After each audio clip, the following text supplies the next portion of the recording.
So I went to our grocery store today. As many of you already know from the previous premiere that aired today around 4 p.m. Eastern. Say hello to Jenny Dog. She didn't want to come out. So anyways, FDA clears lab-grown chicken as safe to eat. This was back in March 21st of 2023, if anyone missed it. Lab-grown chicken has taken a step closer to hitting American grocery stores. Excuse me, guys. I'm running out of fuel. I'm tired. The Food and Drug Administration on Monday cleared cultured chicken cell material made from good meat as safe for use of human food. While the FDA said the lab-grown chicken was safe to eat, good meat still needed approval from Agriculture Department before it can sell the product in the U.S. If approved, acclaimed Chef Jose Andres plans to serve good meats chicken to customers at his Washington, D.C. restaurant in a Good Meats Board of Directors. This has already happened. The future of our planet depends on how we feed ourselves. Yeah, people, it does. And not like this, he said in a press release. And we have a responsibility to look beyond the horizon for smarter, sustainable ways to eat. People have done that for centuries, and we're just fine. But apparently we have to have labs and grow chicken made by Upside Foods. That was in November. Okay? Yeah, Upside Food and Good Meat both use cells from chicken to create the cultured chicken products. So if your food, bags or boxes or packagings say Upside Foods or Good Meats, beware. Once cells are extracted, Good Meat picks the cells most likely to produce healthy, sustainable, and tasty meat. The company explained that the cells immersed in nutrients inside a tank. They grow and divide, creating the cultured chicken, which can be harvested after 4 to 6 weeks.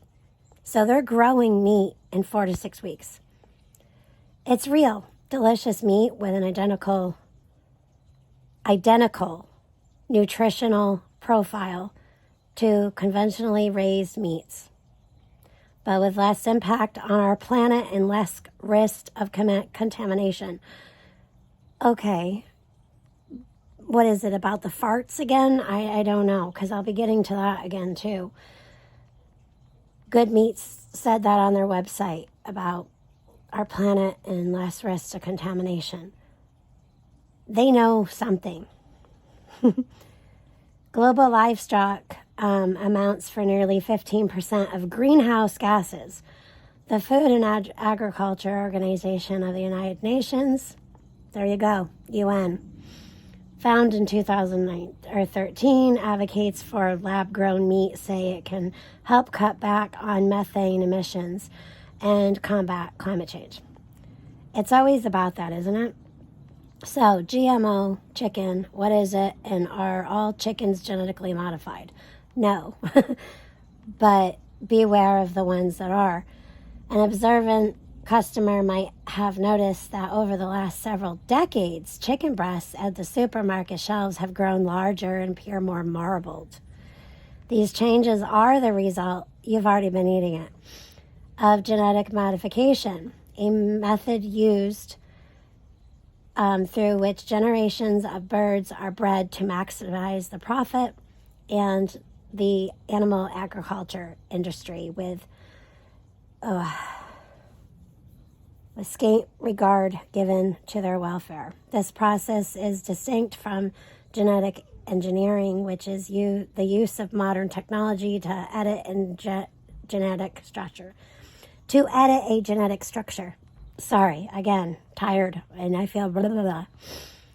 Our chickens, GMO. Chickens, like almost every other animal, are raised for food around the world and are a result of intense breeding aimed at emphasizing certain characteristics that increase their profitability. In other words, the USDA's definition of genetically modified, yes, chickens are genetically modified organisms, GMOs. What is GMO meat? Any meat that is the result of genetic modification is considered GMO. I'm going to link this into the description because it goes on about a lot of things. So what is a GMO egg, for instance? The egg has been laid by a genetically modified chicken, and this all happened in 2021. The average chicken in the United States lays about 285 eggs. This is almost doubled the 150 egg a year. Let's see. Average backyard hen in the 1930s. So let's go to the meat inflation. The new report from Grow Intelligence, GRO, highlights the U.S. beef is headed for a supply shock in 2024, which could result in higher prices. The primary culprit behind the price hike, a significant drop in domestic production, which coupled with an uptick in imports makes knowing your meat source absolutely critical to the upcoming years. In this article, we'll not only reference the report from Grow Intelligence, again, capital GRO Intelligence, but also provide additional reasons why many believe meat prices, especially the price of beef, are set to soar in 2024. At the heart of impending meat prices increases is a shortage of beef.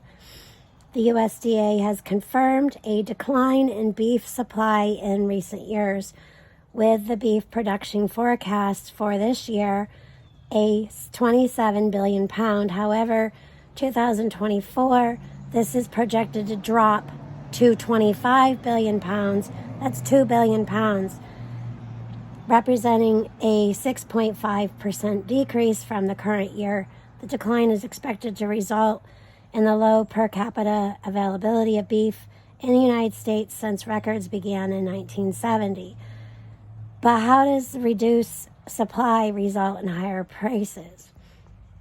Multiple factors have contributed to the upcoming supply drop, ranging from the extended drought periods to reduced cattle herds, record beef production during the pandemic, COVID-19 stuff, and skyrocketing production costs. Consequently, there's less beef available in the market, which leads to an increase in the price of 100% American beef since it's less available.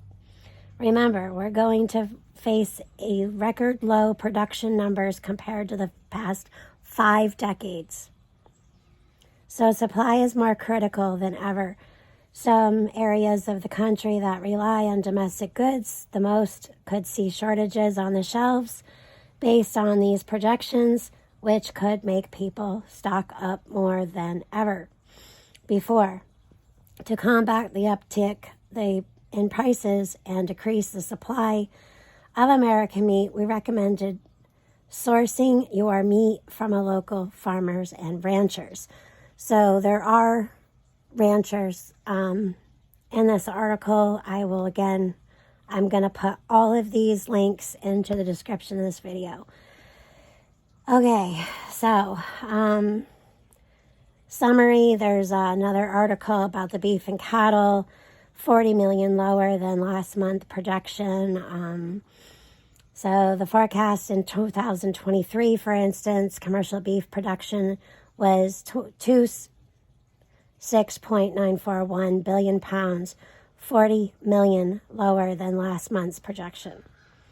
Again, I'm going to put this also in the description. Y'all, I'm getting tired, and I just took care of like the garbage and the cat litter, and I still have another garbage to bring outside, and I'm doing laundry, and I need a nap. I need to take a nap right here. You guys need to get prepped up we're back to it. We're back to it because we've been doing it, but I just haven't been talking about it. But we need to talk about this. We need to talk about what's going on and how these people, I mean, since the beginning of time, God has put the trees on this earth, for instance, to help with oxygen and, taking in the carbon, and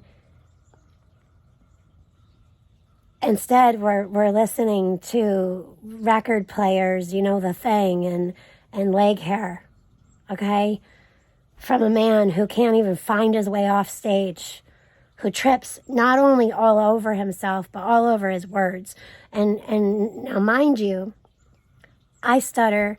I'm at the point of my day where I'm just like all over the place, but I can still somewhat speak clearly, okay? I wouldn't run for president, but I could tell you I could probably do a lot better job than this administration. But anyway, it's not about that anymore. I mean, it is. It is, because we the people are pissed, let me tell you what. But we need to, again, come together to figure this stuff out, because while people are worried about their flags and their cow farts, there's so much more going on than this, so much more. All right, y'all have a great night. God bless you. I'm going to go get some rest.